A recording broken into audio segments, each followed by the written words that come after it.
Inakuja Tonga Nguvu Ego by the name of Ochino, the only Kenyan who's a man, a boy, and also a friend. And of course, if you see her seated here, because you have requested for us to have this conversation. It's a conversation revolving around the Nairobi politics, revolving around the Nairobi County government, and revolving around the purpose of the alleged impeachment of Governor Johnson Sakaja.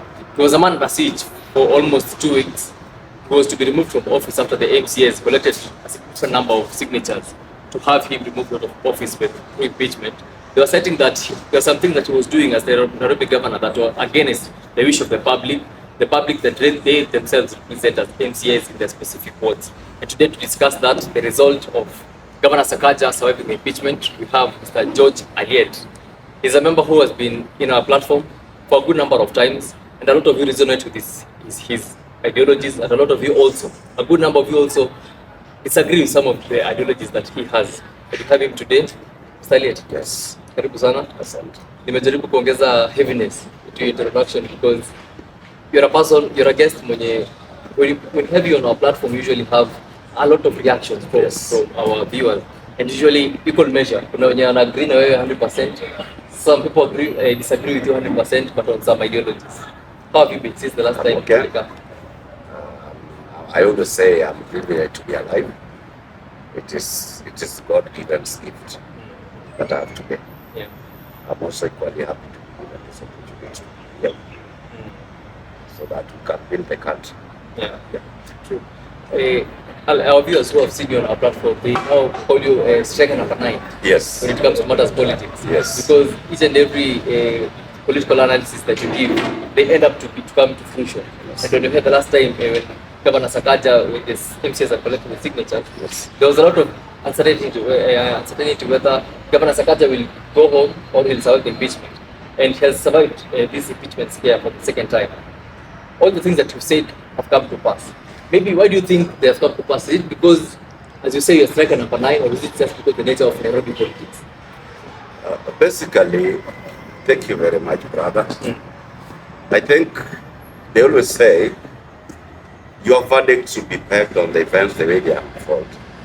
Like the old days, our forefathers could easily predict the weather prevalence, even though they didn't have the tools to give the indicators that it is going to rain, there are going to be a drought.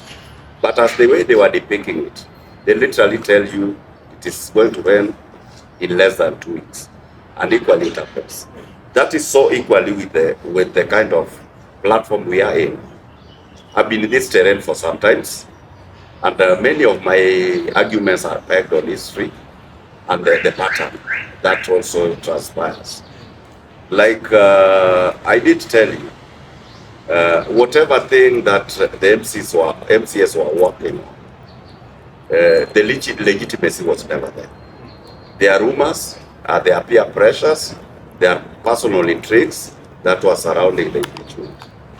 And I did tell you this for a fact that for Sakaja to go, I told you the only password that is going to help Sakaja retain the office or goes home is Raila, based on the history that I know. Yeah, so the hype of taking Sakaja home was never really there. And that's the same thing I've told you several times, that Ruto going home or Ruto is not going home, it's not an issue.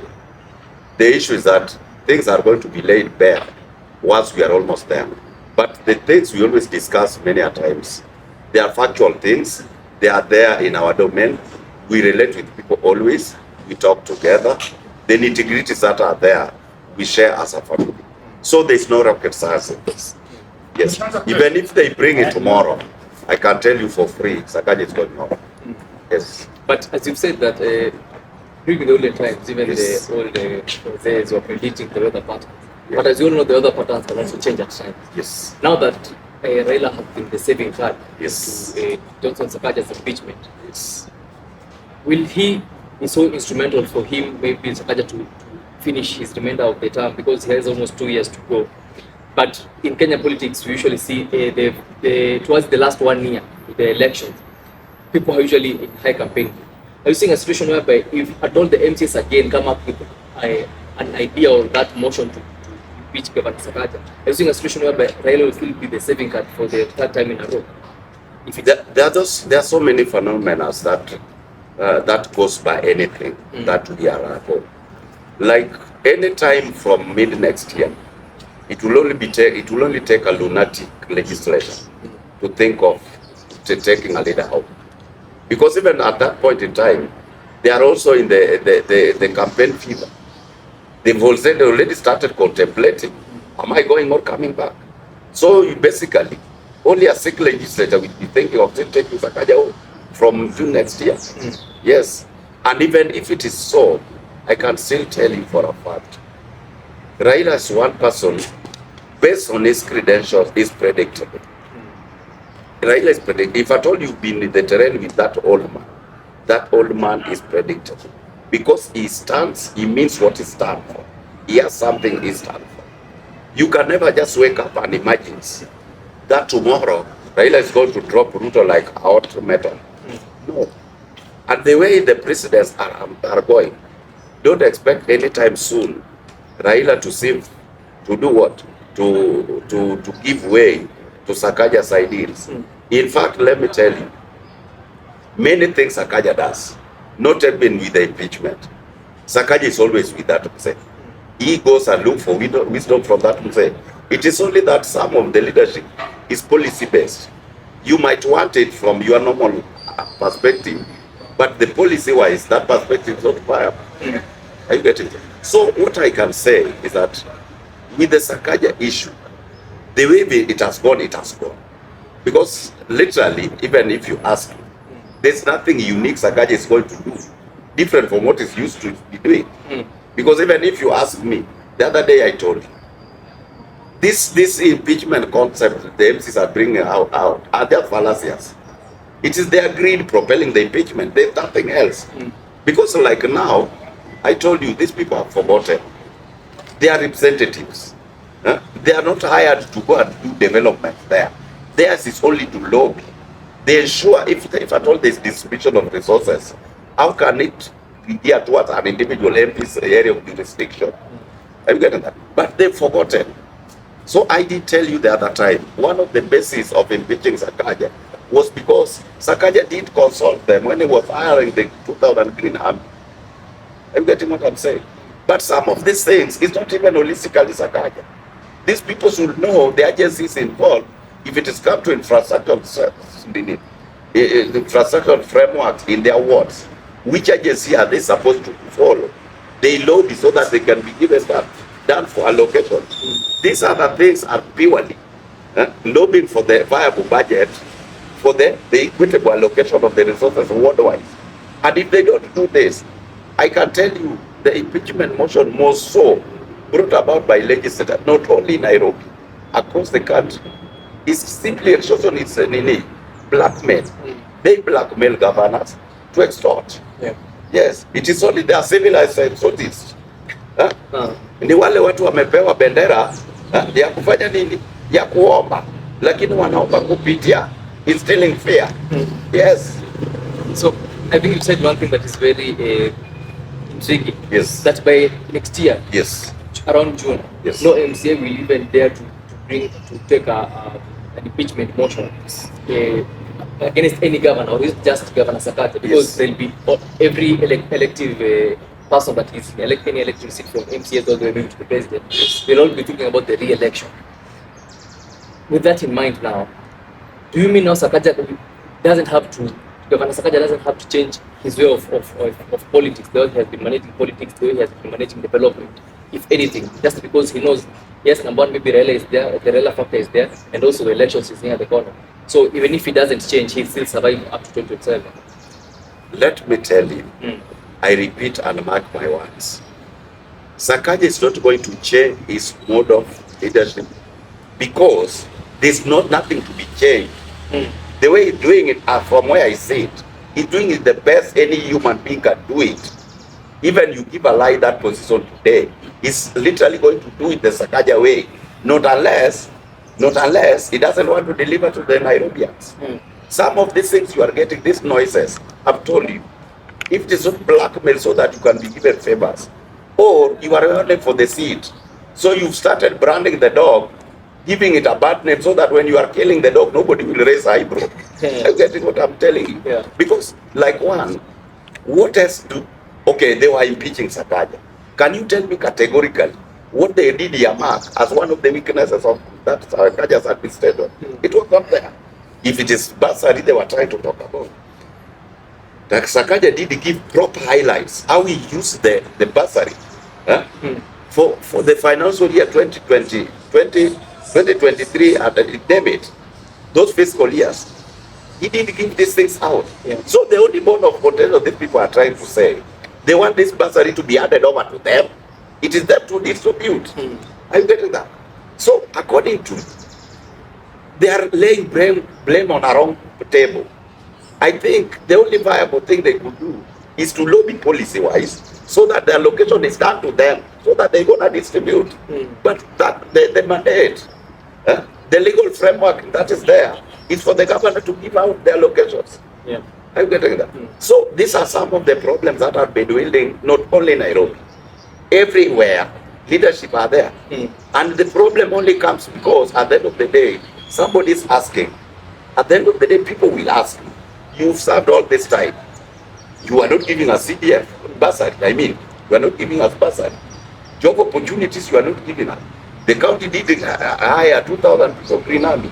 We were not factored in. I get it. So at the end of the day, these are some of the problems that these people are facing. So when it comes to change of leadership, Sakaja has nothing to change. Anyway, not unless if you want to change it, it's going to change it to do politics with it, to let these other people get the wins. And if they are going to get the wins for their own benefit, Sakaja's lost the game. He's lost the game. Because let me tell you, when you've given money to everywhere, not everybody is going to use it the way you want it. There's one leader there who knows, hata kama kuna rocket science haezi rudi. So you take money, you give that person, he's going to school night. Wacha nikule niende. Yeah. I'm getting what I'm saying. Yeah. So I think he needs to hold on, do things the right way. The only thing that probably I think must be missing, if just in case, is information dissemination. He needs to sit with these people because they are leaders, so that they interrogate. Governor, you are moving this way. How is it? Because according to me, the only biggest problem that the guy was facing is a communication lapse. It is like these people have questions, but they lack where to address it. The person they feel they should be addressing is not giving them audience. But without that, hakuna any other thing. Hakuna. Yeah. If it comes to garbage collection, my friend, this is a contemporary society.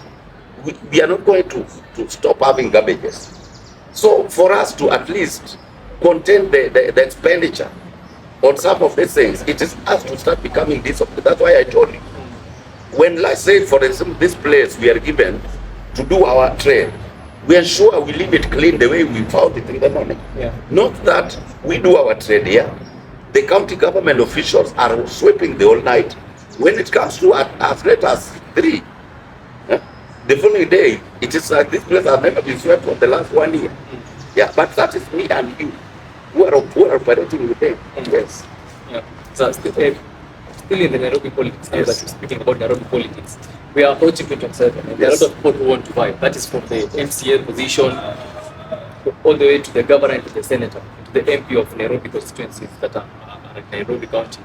Maybe in Nairobi County, how unique is Nairobi County in terms of it's a metropolitan city, it is the city of the country, meaning it has almost each and every tribe that lives in Nairobi County. But as you know, politics is local. And even in this Nairobi city, there are some areas that are prone or are known to be a majority is this community, this area majority is this community. For somebody who wants maybe to vie for MCA or MP in any area in Nairobi, what are some of the things that he must look at? Despite, let's say you want to vie with ODM, or maybe you want to vie with UDA, or maybe you want to vie with any other party, what are some of the basic things that might assure you of winning any seat in Nairobi County specifically? One, politics needs financial muscle. That's the first denominator. You need to have money. Yes, these people are just out to eat. You should be a moving bank. Yes, whenever you are walking around, have you declared your candidature, beware you are eaten. You are a walking hotel. They have to eat you. That's one. Two, based on the politics that we do in this country, our politics is tribal. Leave this narrative you are being told, oh, there is a change of mindset.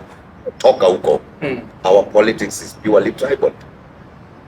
Are you getting that? Yeah. So, kando na, you need to have the money. You have to look for the tribal aspect.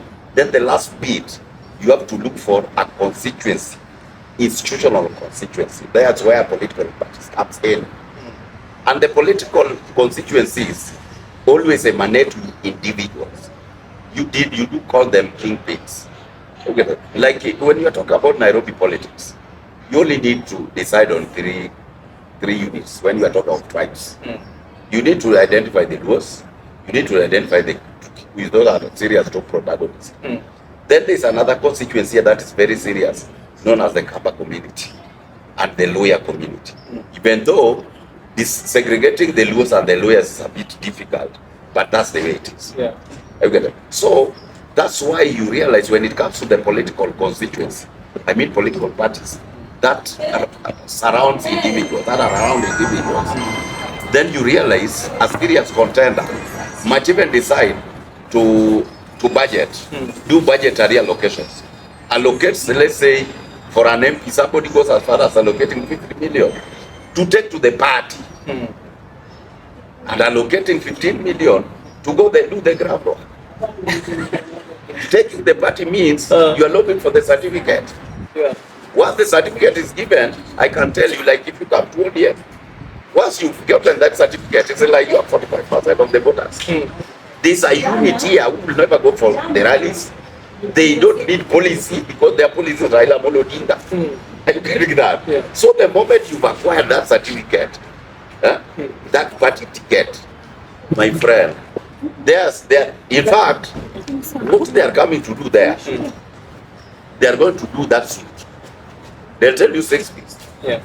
Some people do not even want to know who is this running as an MP, who is this running as a senator, what is his credentials, does it have what it means it takes to be our leader. They don't want to. And as long as you've gotten this 45%, what does it mean? Because literally, the bare maximum, you need around 60%. Because even voter turnout at one point, you find it oscillating around 70 to 80%. Yeah. So you've acquired 45%, you are almost past mark. Are you getting that? Then it's now this other composition of tribe now comes in. You have this composition of those who look for attributes of a leader. Ochino fit the bill. There are those who say, I want to go into the analogs that I'm one of them who is saying, Bali ya kwamba my candidate didn't make it, but I start by that because I believe it. Yeah. You get it? So, kando na the tribe, already you've gotten the party ticket. That's composed of this 45 who doesn't want to know who is given the ticket. Then you are almost there. The funds is just to make the hype. You start the soup. Yeah. Yes. So you need to also have that. Because for you even to acquire that party ticket, it is said that first only your loyalty. You'll be there for that long.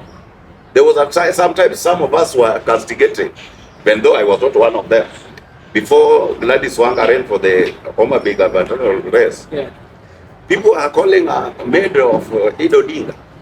Because they were saying, anytime you walk into Raila's place, if he's not serving a role in the legislation, then you'll find her even cleaning the dishes. She's the one inviting guests. Yeah. When guests comes there with the goodies, it is how he's going to report to Mama Ida that this one is now, this is excellent, brought this and that.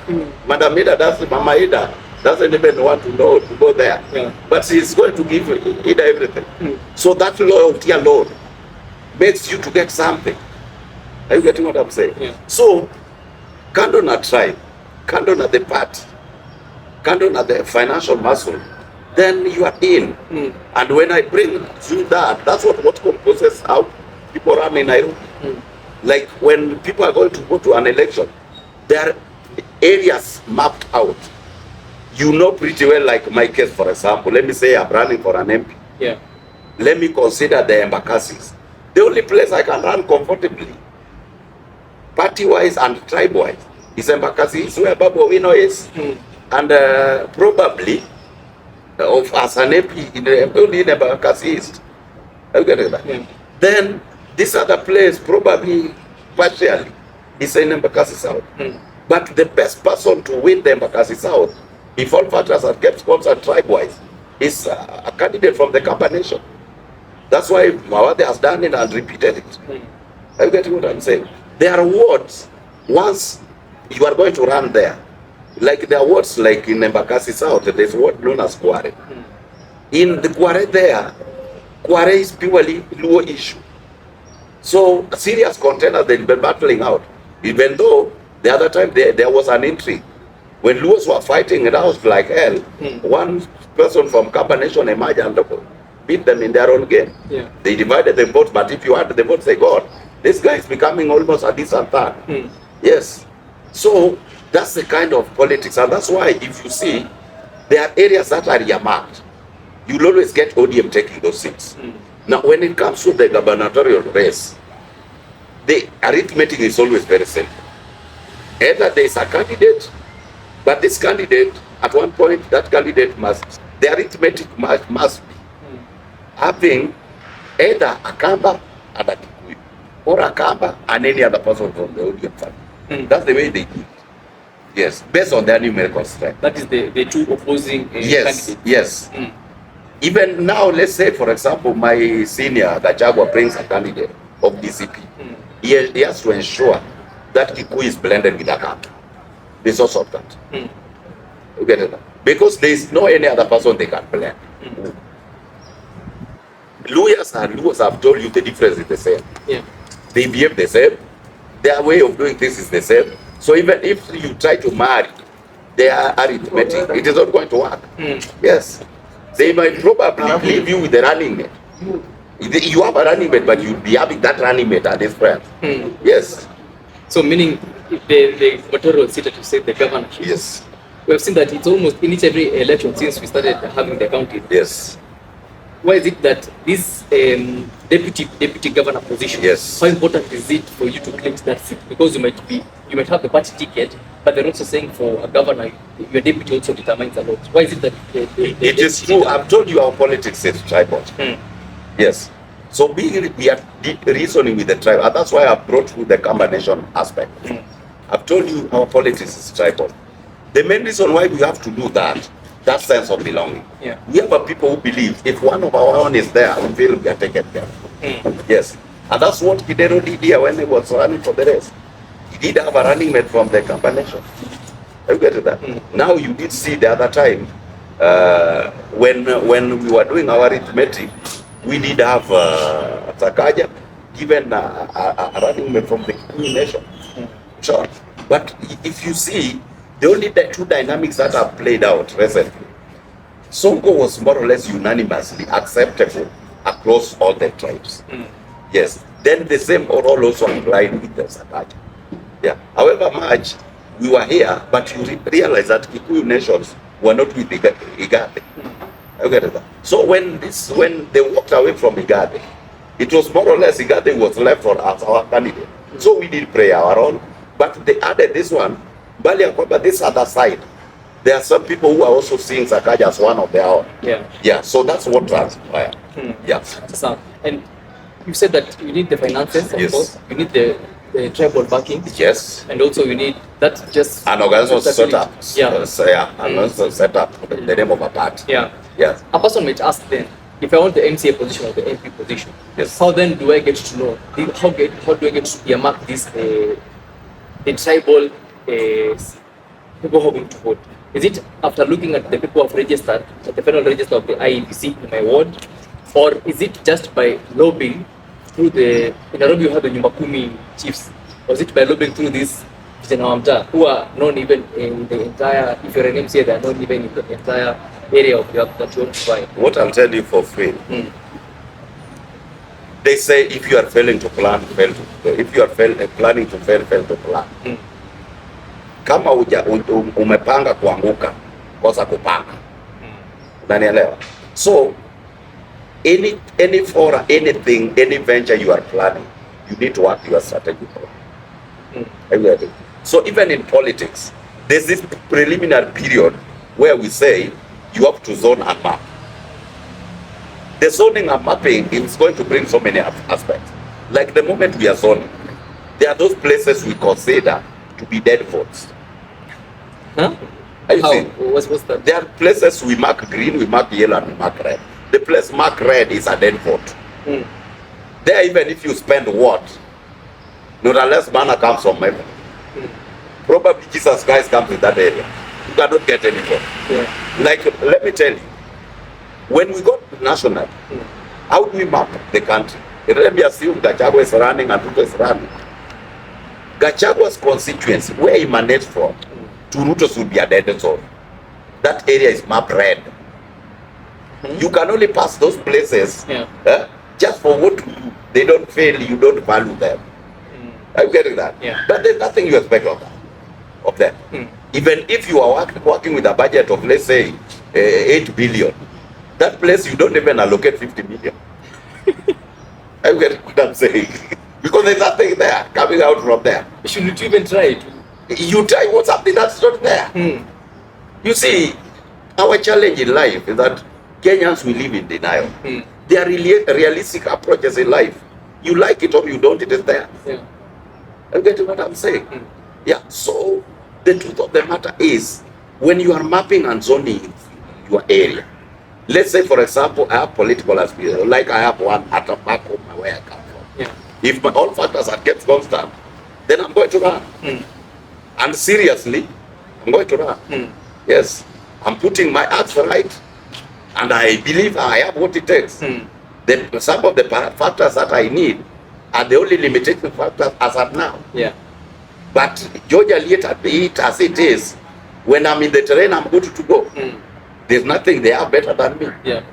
So when I go there, one thing I have to do, I have to map out what are the factors that I need to be considered for me to be a victor. When you want to run in an area, the first thing you have to map. The mapping is what is going to guide to say, why mustn't I run in Embakasi's and go and run in Ram? Ni nini itanifanya nisiran Madare niende ni run Kibra? So I'm mapping out. So if by the factors that are considered are favoring me in Madare, I literally holistically go to Madare. Now I've mapped Madare. When I go to Madare, I have now to zone. So this mapping and zoning is what is bringing the tribal aspect. Like, you don't expect me to go and run as an MP in Embakasi Central. That is purely Kikuyu nation. But you might have the qualities of a good leader. There is no rocket science, it's politics. There's no rocket science, my friend, I can tell you. That's what you are just going to demonize those people for nothing. They not give you. Not that because they hate you. But why must they give you when they have one of their own? If their ideas, you don't believe it. Like now, presentation is being done for people to go and propagate ideas that purely DCP. Will they give me that opportunity? I cannot. But maybe if you're a party member, what can my friend? Let me tell you, trust factor is an issue in everything. My brother Ochino, today you are blessed. God has given you enormous wealth. You are running projects. There's no rocket science that you are going to take somebody from outside to overlook your projects, and we have your brothers, we are here. Not unless we prove to you we cannot protect your interest. But the first thing comes with the people you know. Sisi Wajaluo tunasemaje? Fisi ya kwenu inaweza kukula ikuache kidogo, lakini ya wengine inakukula yote. I get what I'm saying. So the truth of the matter is, that we have to agree is that with the mapping and zoning, that is what is depicting. You'll have to know when you want to run in Nairobi. One, the narrative there, which narrative is it? The narrative there, I propagate Raila's ideology. That narrative is being understood well there. The narrative there goes with my tribe. what is their population index in that tribe? And that is what is bringing to the population, the population pattern. That population pattern and index dictates how you do some of these things. Are you getting what I'm saying? Yeah. So at the end of the day, and this is what made Mheshimiwa, my brother, younger brother, Babu, to shift from Westlands and go to Embakasi East. Are you getting the way politics done? Yeah. So you have to check some of these things. You have to ensure, because one, when you go where you are understood very easy, even resource-wise, you're not overused and you will not strain. There are people who are going to tell you, my friend, we don't need much from you. Just walk, have a walk. Just you pass by so that we know you are still alive and the dream is alive. Yeah. But not that they demand anything from you. Yeah. So that's the way politics is. And that's why the other time I did tell you, nothing stops Mheshimiwa Sakaja from succeeding the second term. And the factors that the fact that he's very unpopular right now. Unpopular, these are social media narratives. It's unpopular where? He was almost getting impeached. Let me tell you.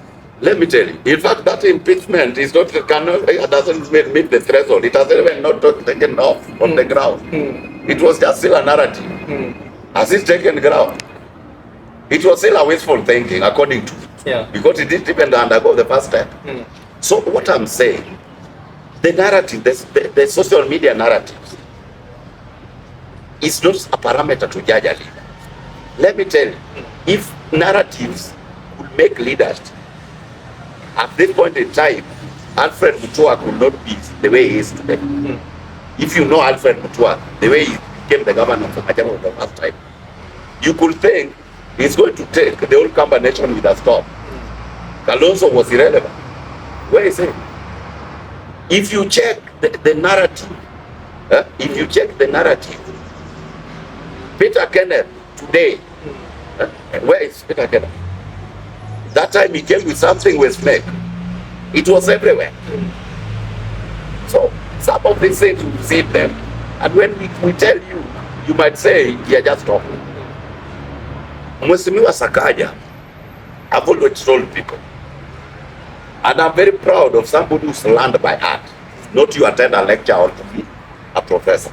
Somebody who learns outside, that person I really respect. I've told people so many times, politics has two wings. We have the universal suffrage kind of politics, where you meet the audience, you sell narratives, you talk all those things you talk, you interact, then it forms the basis of people saying Ochino is popular. Ochino is one product we can bank on. Then this narrative, this other way of power game. Power game plays a very big role in anything people do. This is where the planning is. Are you getting what I'm saying? So this power game is what I did tell you the other time. At one point, Sakaja is going to defend his seat. What is probably going to make Sakaja to succeed in the second term? The Wamunyoros are going to bring a candidate. And if you are analytical of the way they talk, because we are brothers, we live as a family, we talk, we understand one another. These people are very bitter of the fact that they've not managed to be at the helm of Nairobi County government. In fact, it is the sin animal if you leave the presidency. So meaning they are going to fill a candidate. And not only filling a candidate with the sole intention of clinching that seat, nothing else. And they brought a candidate. This other wing are probably also going to work away to ensure they counter this. I get that. So meaning the Raila's team, the Ruto's team, name them, they also have to come to the candidate. Now the question is, where are we going to leave Sakaja? And if we leave Sakaja, what is the damage are we likely to see? Because already it's there. Probability question is going to be given that favor. It's there. Yes. We have seen a lot of times, especially in the MCA position, in the Nairobi City County Assembly, because that is where this interview is focusing on. The Nairobi County Assembly, it has had one of the least MCAs who are being re-elected. From the last elections in 2022, also the previous one. Why is it that for MCAs in Nairobi especially, it's hard to be re-elected? Is it because of the unpopularity of the current governor of the day that affects all the MCAs under him? Or is it just because of the shifting dynamics in the ground. Leave alone being re-elected. Go and do your due diligence.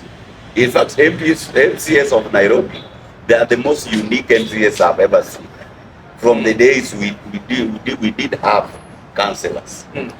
You know, a quarter of the MCAs of Nairobi, once they've served, they are not ready to defend the second term. Go and do your research. In fact, they'll tell you, I'm no longer interested, look for somebody else. Why? And in politics, they go there, they make enormous wealth, then they want to go, they don't want to use it. That's the truth. Because somebody comes and sell a land of, let's say, 100 by 100 to a tune of over 70 million. Are you getting what I'm saying? Then he goes.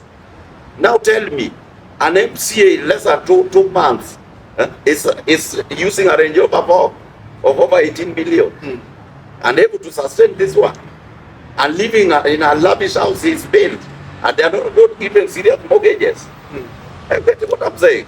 So these people, once they are there and the dynamics of the electorate, they demand a lot from MCAs, and these people cannot sustain them. Yeah. So that is where somebody comes to a conclusion.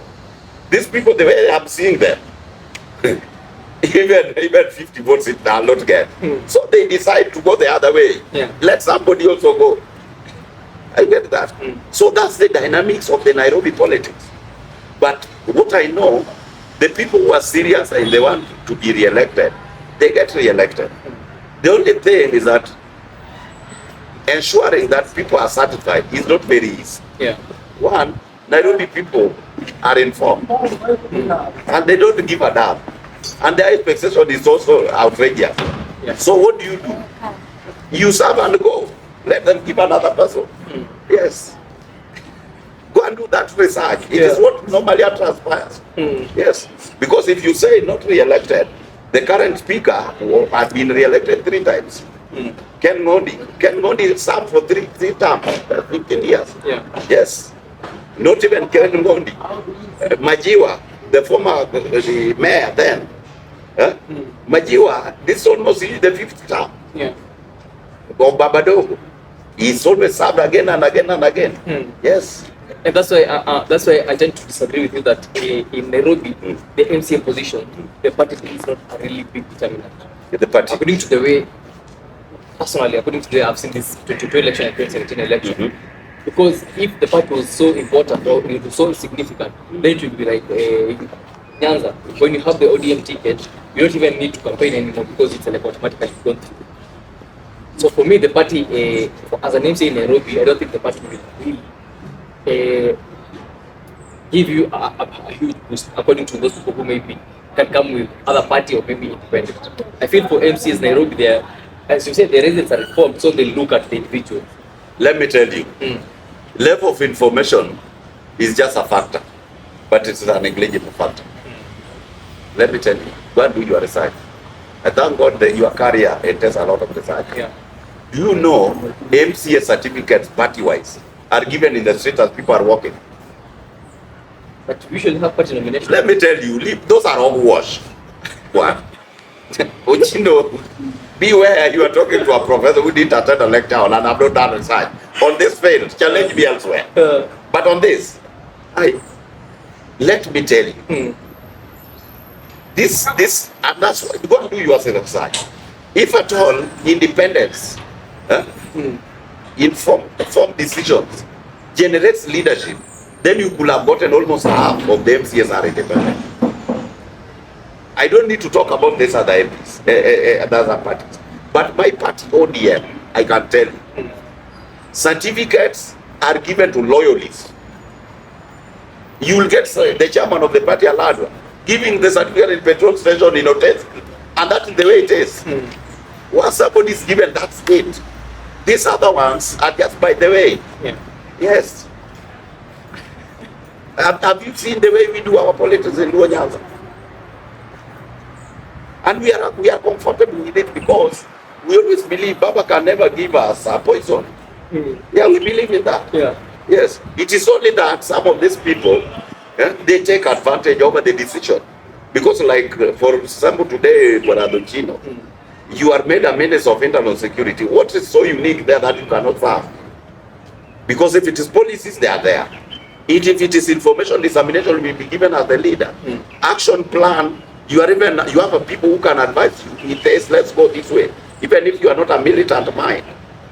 And with that, you execute. The advisors cannot be holistically 60% wrong. This would be 60 and 70% right, except very negligible, meaning the 30% is what composes probably the wrong advisors. So what will not make you to deliver? Nothing.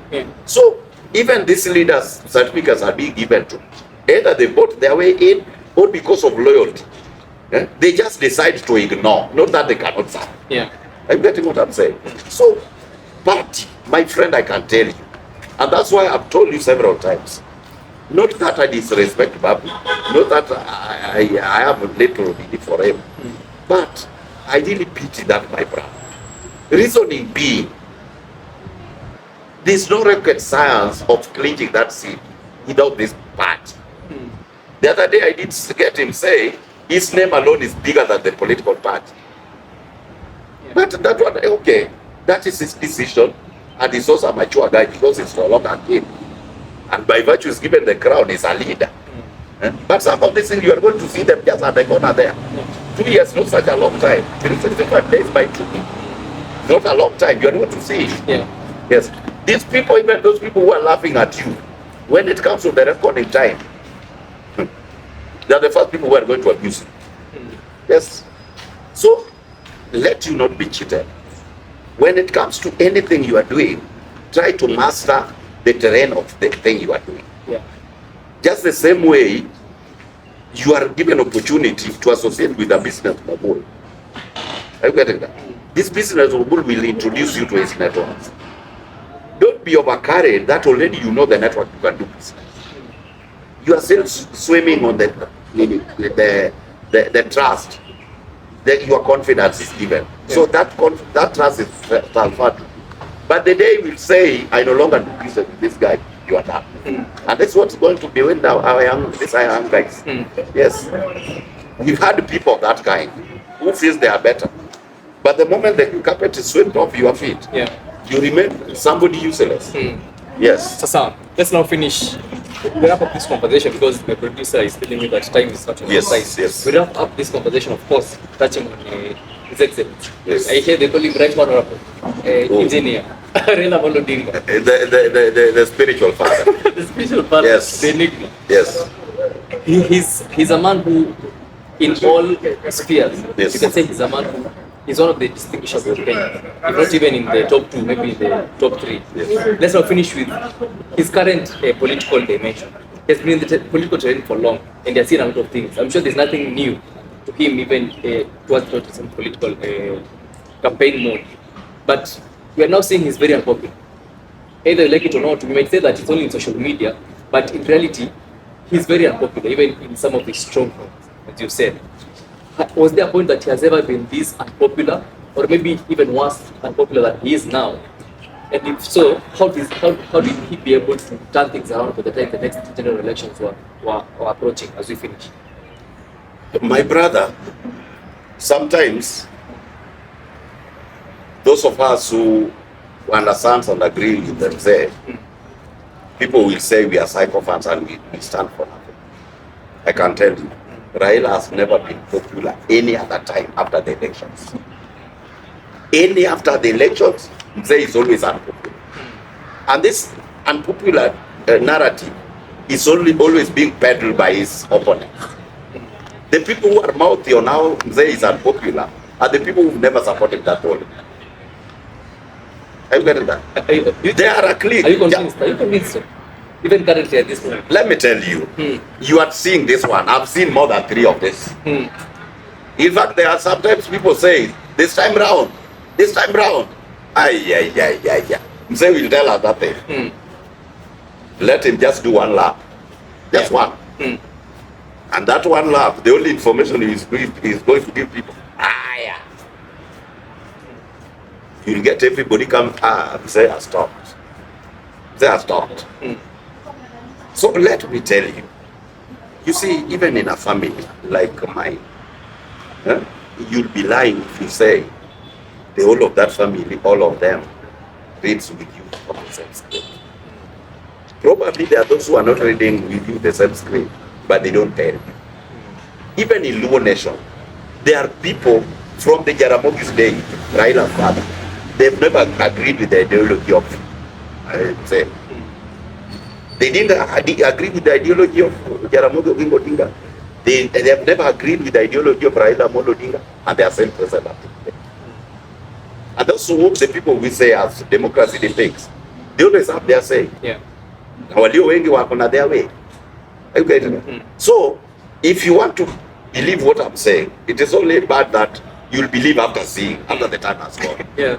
The moment mzee ataanza kutoa direction, and let me tell you, there's never any serious decision Raila makes without consulting. And that one I can tell you for.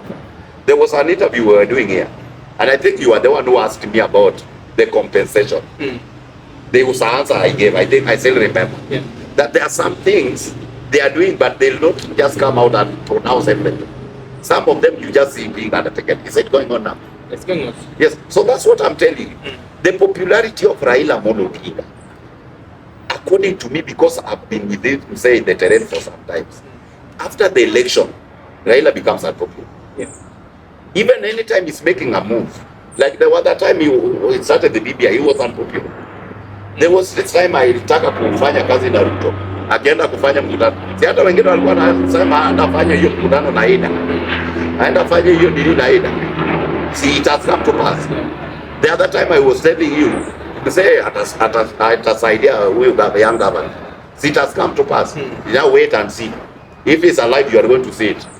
Yes, because there are those, the history that huyo mzee hako nayo, we still king on it. The only taratibu kidogo, that's why I'm saying that popularity concept inatokana na social media. Because walio wengi wako active kwa social media doesn't know what Raila stands. So, let me say 15 years from now, kama Raila bado angekuwa hai, hapo ndio sasa irrelevance ingetokea. Yeah. Because walio wengi watakuwa wana put job ni wale hawana historia yake. Yes. Sasa, Yeah. Aliet, Yes. tunashukuru sana. Yes. Again, as I told you, a lot of our audience resonate with you, and also a lot of them disagree with you in Yes. equal measure. Yes. But I think that's a good thing, because at the end of the day, it means that you're convincing some people to change their mind, and also those people who had reached their mind, we are confirming the same to them. Yes. Sasa, maybe any last word before we finish? My last word is very simple. In democracies, we really appreciate every concept everybody has. For those who disagrees with me, that's democracy. And I equally also don't expect everybody to agree with me, because I'm not only that now. Otherwise, besides that, we'll disagree, but we only request we accommodate one another as we progress to the next level. That's the society. Yes. Sasa, shukran sana Mr. Aliet. Yes. Nimeshukuru sana for coming. Yes. And I hope usichoke kuja. Maybe you can be with us maybe again after a time that tunaenda kwa a better studio. Yes. Maybe in-house studio inakaa vizuri. Yes. But at least saizi tuna appreciate because nature Yeah. imeweza kutupatia. Idea is the studio, Yeah. not the structure. Thank you. Sasa, Be blessed. shukran sana for those who are watching from home. This is Story Now Ochino, and I've been your host Ochino, the Kenyan boy, and also a friend. If you haven't subscribed, please do so that you can be able to have these conversations and much more. And of course, kama agree na anything yenye amesema hapa chini kwa comment section, please give us your opinion, give us your comment on any topic that we have discussed today. Na tutashukuru tena sana. We are out.